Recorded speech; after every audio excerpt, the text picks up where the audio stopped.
السلام عليكم ورحمة الله وبركاته. ازيكم عاملين ايه؟ يا رب تكونوا بخير. لو شعرك او شعر بنتك هايش او كيرلي او بيتساقط بعد الفيديو ده، انسي كل ده بجد.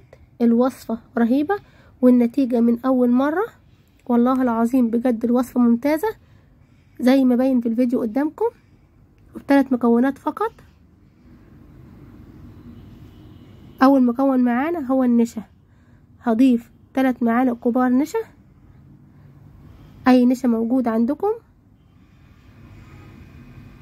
ممكن تستخدموا النشا السايب عادي جدا. تاني مكون معانا هو العسل الابيض.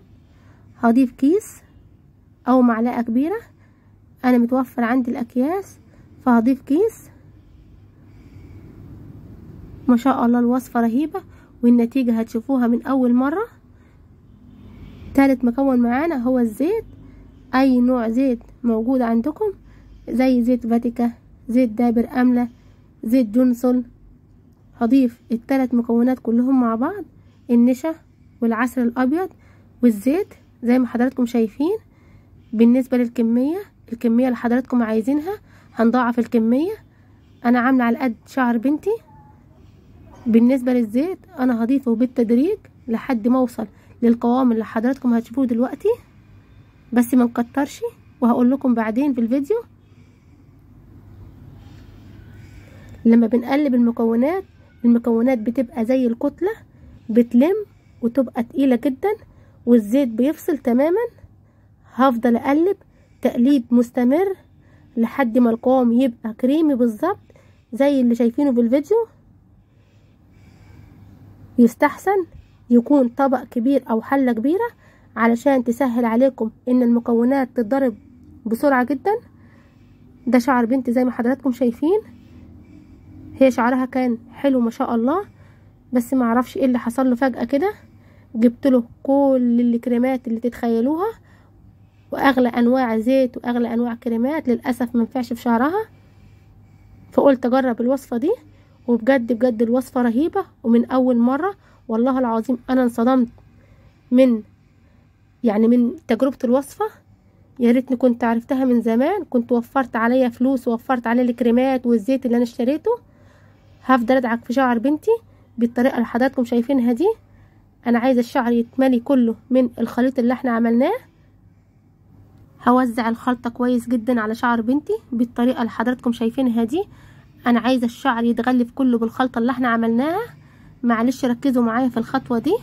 لما نضيف المكونات اللي احنا ضفناها ديت، اللي هو العسل والنشا والزيت، لازم نضيفه في طبق يكون كبير او حلة تكون كبيرة. ليه؟ علشان لما بنقلب المكونات كلها مع بعض بتعمل معايا زي الكتلة، زي العجينة، فالزيت بيفصل تمام. هو لو فصل معاكم مفيش اي مشكلة، هنفضل نضرب لحد ما القوام هيبقى معاكم كريمي، بس هيطول معاكم شوية. عشان كده لما تضيف المكونات نضيفها من الاول في حلة كبيرة علشان تسهل معاكم ان المكونات تتضرب بسهولة جدا ويبقى زي الكريمي زي ما حضراتكم شفتوا في الفيديو. انا غلفت الشعر كويس جدا جدا زي ما انتم شايفين. ما شاء الله الشعر اتلم بسهولة جدا، والخلطة بتاعتنا بسيطة جدا وسهلة، وب3 مكونات ما كلفوناش كلهم على بعضهم 10 جنيه.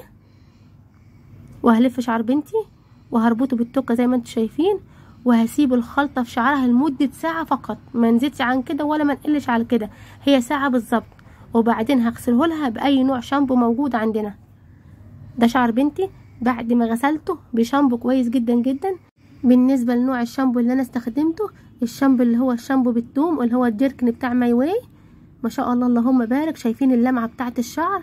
والله العظيم انا مبسوطة ومنبهرة جدا، وخلى الشعر يتسرح بكل سهولة زي ما انتم شايفين في الفيديو. شايفين اللمعان؟ تحس ان اللون بتاع الشعر اتغير، يعني بقى اسود. شايفين كان في اول الفيديو ايه ودلوقتي بقى ايه؟ ما شاء الله اللهم بارك. النتيجة من اول مرة زي ما حضراتكم شايفين، اكنكم والله العظيم كوينه بالظبط او عاملينه استشوار، او بصوا مش قادرة اوصف لكم، بجد النتيجة رهيبة. انا حطيت البنت التانية هوريها لكم برضو دلوقتي. ما شاء الله اللهم بارك. انا عندي بنتين شعرهم تحس ان هو كيرلي على خفيف شوية، بس من ساعة ما ضفت الوصفة دي وبجد الوصفة رهيبة والنتيجة من اول مرة زي ما باين في الفيديو. ما شاء الله اللهم بارك، جميلة جدا وبتطر الشعر وبتسيحه وبتخليه فيه لمعة جدا وبيتسرح بكل سهولة زي ما باين في الفيديو كده بالظبط. الوصفة بتاعتنا سهلة جدا بدون تكلفة، كلفتنا كلها على بعضها 10 جنيه بس. تخيلوا لما تشتري حاجات ب10 جنيه وتفرحي بنتك وتبقى شعرها ما شاء الله اللهم بارك. هوريكم دلوقتي بنتي التانية، دي بنتي التانية الكبيرة ما شاء الله عندها 12 سنة. شايفين ما شاء الله اللهم بارك. حطيت لها من نفس الخلطة وخلته لها ساعة في شعرها، وبعدين غسلته بالشامبو اللي قلت لكم على اسمه، وده شكل الشعر ما شاء الله اللهم بارك. الوصفة جميلة جدا وسهلة وبسيطة وهتفرح بنتك زي ما انتم شايفين. اتمنى ان انتم تجربوها، ولما تجربوها قولوا لي ايه رايكم في الكومنتات. بامانه عليكم لما تجربوها اكتبوا لي في الكومنتات. وبكده فيديو النهارده يكون خلص معانا.